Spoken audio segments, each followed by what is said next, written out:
नमस्कार विद्यार्थी मित्रांनो, फ्री करिअर हब या युट्यूब चॅनलवरती तुमचं सर्वांचं स्वागत आहे. बघा, RRB रेल्वे रिक्रुटमेंट बोर्डाकडून NTPC ग्रॅज्युएट यासाठी एकूण 5,810 पदांसाठी भरती निघालेली आहे. या पदभरतीची संपूर्ण माहिती या व्हिडिओमध्ये मी तुम्हाला देणार आहे. त्यासाठी तुम्ही हा व्हिडिओ शेवटपर्यंत पाहायचा आहे.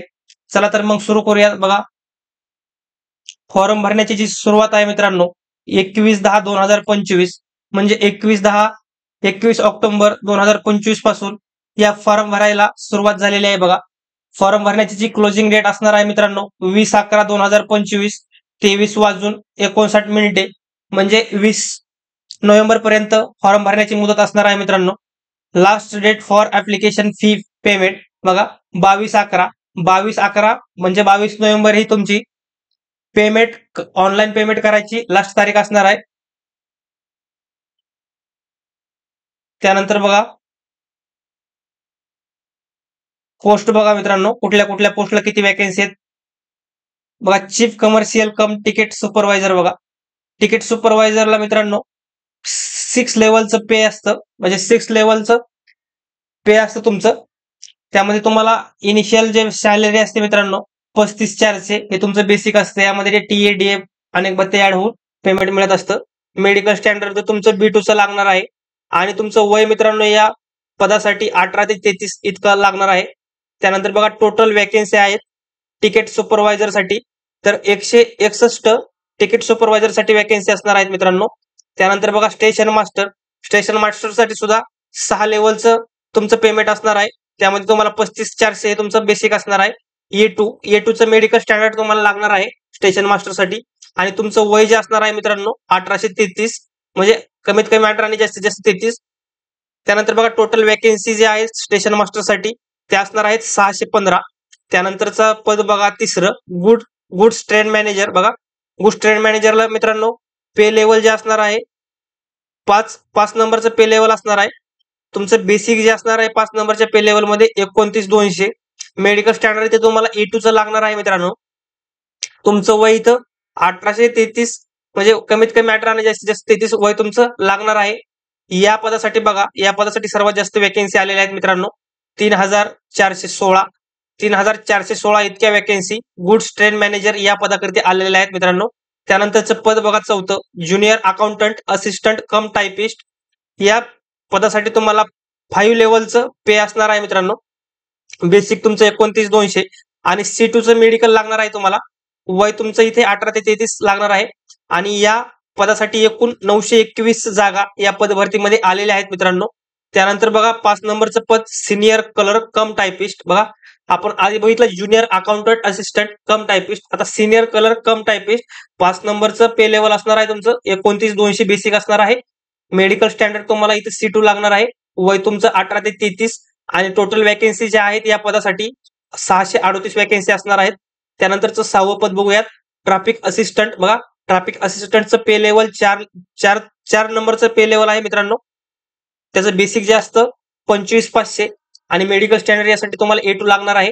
18 ते 33 वय तुमचं असेल तर तुम्ही या पदासाठी अर्ज करू शकताय. एकूण जागा ज्या असणार आहेत 59 जागा असणार आहेत. अशी एकूण मित्रांनो 5,810 पदांची ही RRB NTPC ग्रॅज्युएट पदभरती आलेली आहे मित्रांनो. त्यानंतर बघूया आपण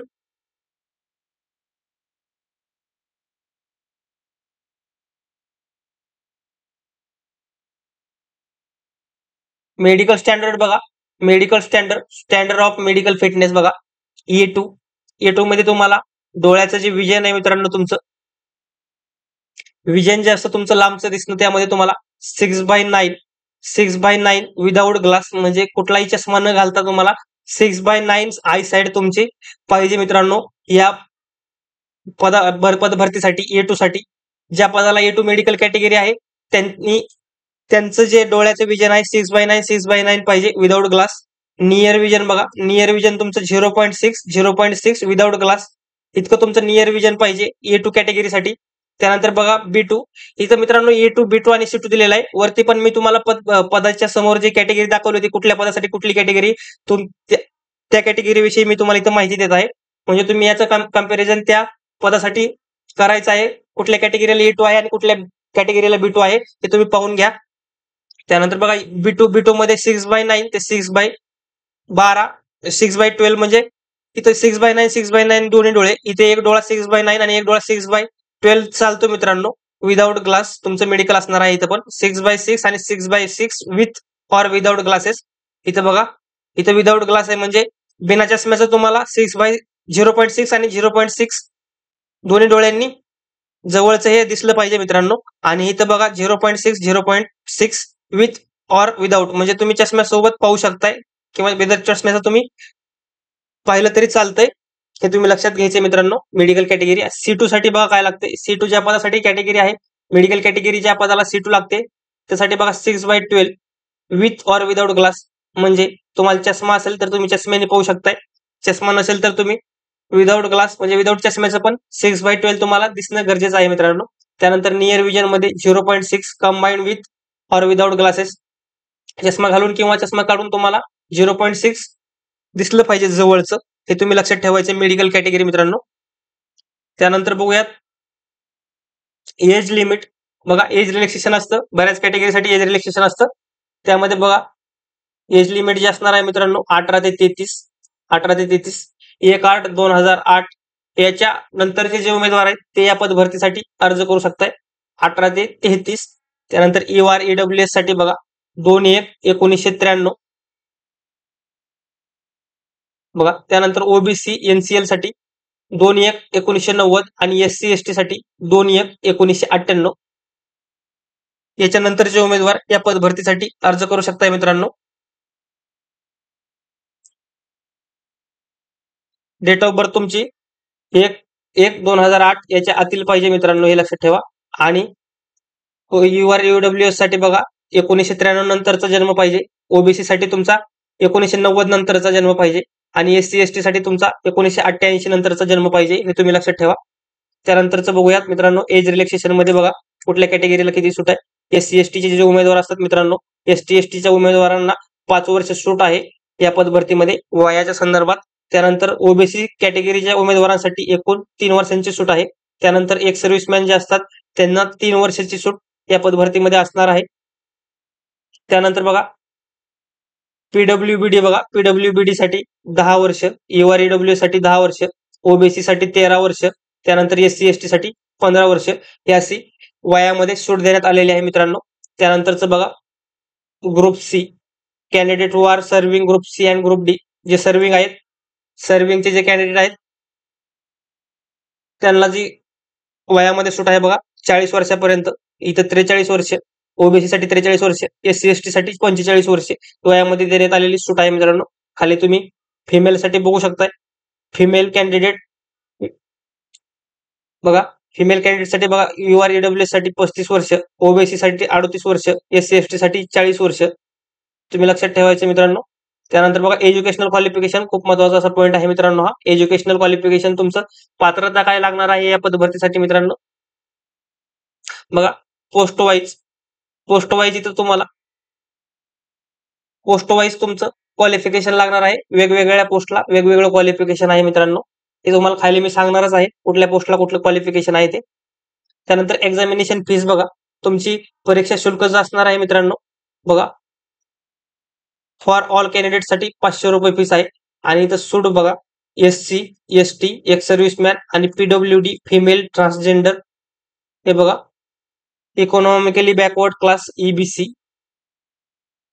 या उमेदवारांसाठी 250 रुपये फीस इथे ठेवलेली आहे बघा. त्यांना 250 रुपये सूट देण्यात आलेली आहे फीस मधून तुम्ही बघून घ्यायचं आहे. त्यानंतर बघूयात मित्रांनो आपण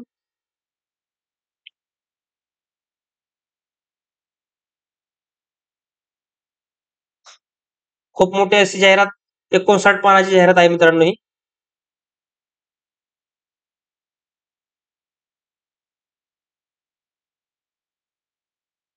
बघा इथं तुमची रिक्रुटमेंट प्रोसेस पहिलं तुमचं CBT होणार आहे मित्रांनो कॉम्प्युटर बेस्ड टेस्ट. बघा CBT जी होणार आहे तुमची मित्रांनो त्यासाठी तुम्हाला 90 मिनिट टाइम असणार आहे. त्यामध्ये अभ्यासक्रम बघा तुमचा जनरल अवेअरनेसचे तुम्हाला 40 क्वेश्चन असणार आहेत. मॅथमॅटिक्स गणिताचे तुम्हाला 30 प्रश्न असणार आहेत. जनरल इंटेलिजन्स अँड रिझनिंगचे तुम्हाला 30 क्वेश्चन असणार आहेत. अशी एकूण मित्रांनो तुम्हाला 100 क्वेश्चन असणार आहेत आणि तुम्हाला वेळ जो असणार आहे 90 मिनिटे वेळ असणार आहे मित्रांनो. म्हणजे एकूण 1.5 तास तुम्हाला त्या सीबीटी टेस्टसाठी वेळ असणार आहे.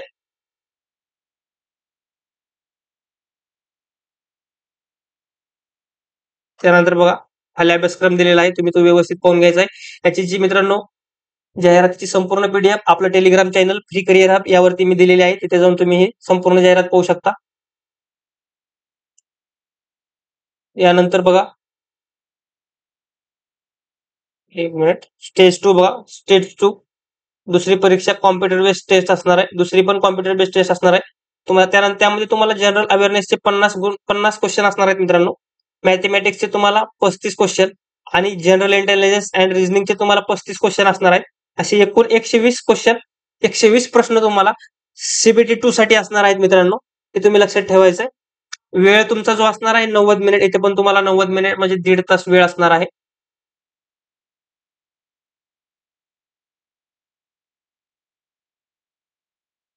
त्यानंतर बघा मित्रांनो पोस्ट वाईज इथं तुम्हाला समरी दिलेली आहे बघा. यामध्ये तुम्हाला 1 नंबरचं जे पद आहे गुड्स ट्रेन मॅनेजर त्यासाठी पे 5 नंबरचं पे लेवल असणार आहे. Common for all post stage 1 जे असणार आहे बघा, स्टेज 1 जी परीक्षा असणार आहे ती सगळ्या पोस्टसाठी कॉमन असणार आहे. 6 ची ज्या पोस्ट आहेत 6 पोस्टसाठी सीबीटी 1 आणि सीबीटी 2 ह्या दोन कॉमन असणार आहेत. म्हणजे तुम्हाला हे दोन्ही टेस्ट देणं आहे मित्रांनो. ह्या दोन्ही पण टेस्ट तुम्हाला देणं आहे. तुम्ही कुठल्याही पदासाठी जर अर्ज करत असाल तर तुम्हाला ह्या दोन्ही टेस्ट देणं आहे. त्यानंतर बघा स्किल टेस्ट कुठल्या पदासाठी लागणार आहे. त्यामध्ये बघा तुमचं गुड्स ट्रेन मॅनेजरसाठी स्किल टेस्ट नाहीये मित्रांनो. त्यानंतर बघा सिनियर कलर कम टायपिस्ट या पदासाठी तुम्हाला computer based typing skill test तुम्हाला टायपिंग लागणार आहे मित्रांनो. टायपिंग टेस्ट तुमची होणार आहे. अगोदर तुमची सीबीटी 1 सीबीटी 2 आणि त्यानंतर सिनियर कलर टायपिस्ट पदासाठी computer based typing skill test होणार आहे. त्यानंतर बघा ज्युनियर अकाउंटंटसाठी पण टायपिंग स्किल टेस्ट होणार आहे. त्यानंतर बघा चीफ कमर्शियल तिकीट सुपरवायझर या पदासाठी तुम्हाला कुठलीही स्किल टेस्ट नसणार आहे मित्रांनो. स्टेशन मास्टरसाठी पण कॉम्प्युटर बेस्ड ऍप्टिट्यूड टेस्ट होणार आहे आणि ट्रॅफिक असिस्टंट साठी पण कॉम्प्युटर बेस्ड ऍप्टिट्यूड टेस्ट होणार आहे मित्रांनो. हे तुम्ही लक्षात ठेवायचं आहे. त्यानंतर बघूयात अप्लाय कसं करायचं दिलेलं आहे इथं मित्रांनो. तुम्ही पाहून घ्यायचं आहे. संपूर्ण जाहिरात आपल्या टेलिग्राम चॅनलवरती दिलेली आहे मित्रांनो.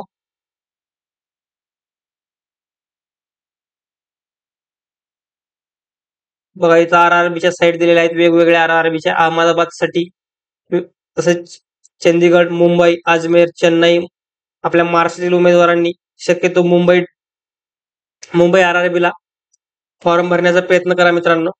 कारण जॉब हा तुम्हाला मुंबई डिव्हिजनला तुम्ही जर भरला, सेंट्रल रिजन किंवा वेस्टर्न रिजन साठी जर तुम्ही भरला तर तुम्हाला मुंबई मध्ये जॉब येऊ शकतो. म्हणजे आपल्या महाराष्ट्रामध्ये तुम्ही जॉब करू शकताय. त्यानंतरची माहिती बघूयात मित्रांनो. रेल्वेसाठी खूप कॉम्पिटिशन असतं. त्यासाठी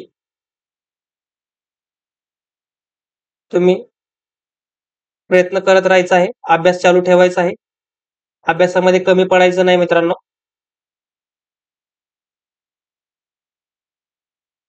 बघा इथं पोस्ट वाईज पॅरामीटर्स दिलेले आहेत. एज्युकेशन दिलेलं आहे तुम्हाला. आता बघा इथं एज्युकेशन सांगतो. पॅरामीटर बघा चीफ कमर्शियल कम टायपिस्ट बघा chief commercial cum typist ticket supervisor sorry chief commercial cum ticket supervisor 35,400 मी पे लेवल सांगितले. मेडिकल स्टँडर्ड तुम्हाला सांगितलंय. तुम्हाला डायरेक्ट आता एज्युकेशनल क्वालिफिकेशन सांगतो. Degree from recognised university and its equivalent कुठल्याही शाखेची पदवी मित्रांनो, कुठल्याही शाखेची पदवी चालणार आहे. हे तुम्ही लक्षात ठेवायचंय. कुठल्याही शाखेची पदवी या chief commercial cum ticket supervisor या पदासाठी तुम्ही कुठल्याही शाखेची पदवी तुमच्याकडे असेल तर तुम्ही या पदासाठी अर्ज करू शकताय. हे तुम्ही लक्षात ठेवायचंय मित्रांनो. त्यानंतर बघा एक minute, chief commercial cum ticket supervisor या पदासाठी तुम्ही कुठल्याही शाखेची पदवी तुमच्याकडे जर असेल तर तुम्ही अर्ज करू शकताय. त्यानंतर बघा स्टेशन मास्टर या पदासाठी degree from recognised university for its equivalent.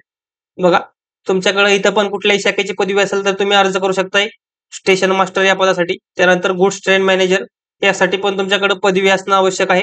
त्यानंतर ज्युनियर अकाउंट असिस्टंट कम टायपिस्ट यामध्ये बघा तुमच्याकडे मित्रांनो टायपिंग तुमच्याकडे पदवी असणं आवश्यक आहे. त्यानंतर इंग्लिश नाहीतर हिंदी दोन्हीपैकी एक टायपिंग असणं आवश्यक असणार आहे मित्रांनो. बघा तुमच्याकडे डिग्री असणं, त्यानंतर तुमच्याकडे हिंदी किंवा इंग्लिश दोन्हीपैकी एक टायपिंगचं सर्टिफिकेट असणं आवश्यक आहे मित्रांनो. त्यानंतर बघा सिनियर क्लर्क कम टायपिस्ट या पदासाठी पण तुम्हाला सेम क्रायटेरिया आहे मित्रांनो. इंग्लिश किंवा हिंदीची टायपिंग लागणार आहे तुमच्या डिग्री सोबत. त्यानंतर ट्रॅफिक असिस्टंट बघा ट्रॅफिक असिस्टंट साठी मित्रांनो तुमच्याकडे फक्त कुठल्याही शाखेची पदवी असेल तर तुम्ही या ट्रॅफिक असिस्टंट या पदासाठी अर्ज करू शकताय. अशा प्रकारे एज्युकेशनल क्वालिफिकेशन मी तुम्हाला समजून सांगितलेलं आहे मित्रांनो. बघा इथं झोन वाईज तुम्हाला इथं वॅकन्सी दिलेली आहे. RRB Ahmedabad, RRB Ajmer. आपल्या मुंबईसाठी किती वॅकन्सी आहे मी तुम्हाला या सांगणार आहे. चला तर मग बघूयात आपल्या मुंबईसाठी किती वॅकन्सी आहेत मित्रांनो. Mumbai RRB Malda, RRB Mumbai. बघा RRB मुंबईसाठी बघा मित्रांनो chief commercial cum ticket supervisor या पदासाठी हे बघा हे साऊथर्न रिजन म्हणजे आणि हे वेस्टर्न रिजन. आपल्याकडे RRBचे 2 रिजन आहेत, southern region and western region. Southern region साठी बघा एकूण 5 वॅकन्सी आलेल्या आहेत मित्रांनो, 5 वॅकन्सी. त्यानंतर वेस्टर्न रिजन साठी 13 वॅकन्सी आहेत. आपल्या ह्या chief commercial cum ticket supervisor या पदासाठी तुम्ही पाहून घ्यायचं आहे. कॅटेगरी वाईज बघून घ्यायचं आहे तुम्ही. ही PDF आपल्या टेलिग्राम चॅनलवरती उपलब्ध आहे. त्यानंतर बघा 2 नंबरची पोस्ट जी असणार आहे स्टेशन मास्टर या पदासाठी सेंट्रल रिजन साठी एकूण 45 पोस्ट आलेल्या आहेत आणि साऊथर्न रिजन साठी आपल्या 24 पोस्ट आलेल्या आहेत स्टेशन मास्टर या पदासाठी. त्यानंतर बघा वेस्टर्न रिजन साठी 28 पोस्ट आलेले आहेत, हे तुम्ही लक्षात ठेवायचं आहे मित्रांनो. त्यानंतर गुड्स ट्रेन मॅनेजर मध्ये तुम्हाला सेंट्रल रिजन साठी 73 पदे. बघा सेंट्रल रिजन साठी 73 पदे आणि साऊथर्न रिजन साठी तुम्हाला 17 पदे. वेस्टर्न रिजन साठी तुम्हाला 220 पदे. गुड्स ट्रेड मॅनेजर साठी 73, 17 आणि 220 अशी पदे आलेली आहेत मित्रांनो. मुंबई या आपल्या डिव्हिजन साठी ज्युनियर अकाउंटंट असिस्टंट कम टायपिस्ट या पदासाठी बघा सेंट्रल रिजन साठी 67 पदे. त्यानंतर वेस्टर्न रिजन साठी 31 पदे आणि सेंट्रल रिजन साठी 67 पदे आणि वेस्टर्न रिजन साठी 31 पदे. त्यानंतर बघा सिनियर क्लर्क कम टायपिस्ट या पदासाठी बघा एकूण सेंट्रल रिजन साठी 51 पदे आणि वेस्टर्न रिजन साठी 22. आपल्या मुंबईसाठी असे मित्रांनो 596 पदांसाठी ही भरती होणार आहे. मुंबई रिजन मुंबईमध्ये जेवढे सेंट्रल रिजन साऊथर्न रिजन आणि वेस्टर्न रिजन आहे या रिजन साठी 596 एवढी पदे असणार आहेत, ते तुम्ही लक्षात ठेवायचे मित्रांनो. हे बाकीच्या रिजन वाईज दिलेलं आहे. बाकीच्या रिजनला पण तुम्ही फॉर्म भरू शकताय मित्रांनो. असे नाही की तुम्ही फक्त मुंबईलाच फॉर्म भरू शकताय, कुठल्याही रिजनला तुम्ही फॉर्म अप्लाय करू शकताय. मी तुम्हाला नोकरी करण्याच्या दृष्टीने किंवा तुम्हाला सोपे पडेल असं रिजन मी तुम्हाला सांगितलेलं आहे. अशा प्रकारे मित्रांनो मी तुम्हाला या पद भरतीविषयी संपूर्ण माहिती या व्हिडिओमध्ये दिलेली आहे. व्हिडिओ आवडला असेल तर व्हिडिओला लाईक करा. अशाच नवनवीन व्हिडिओसाठी आपल्या चॅनलला सबस्क्राईब करा. धन्यवाद.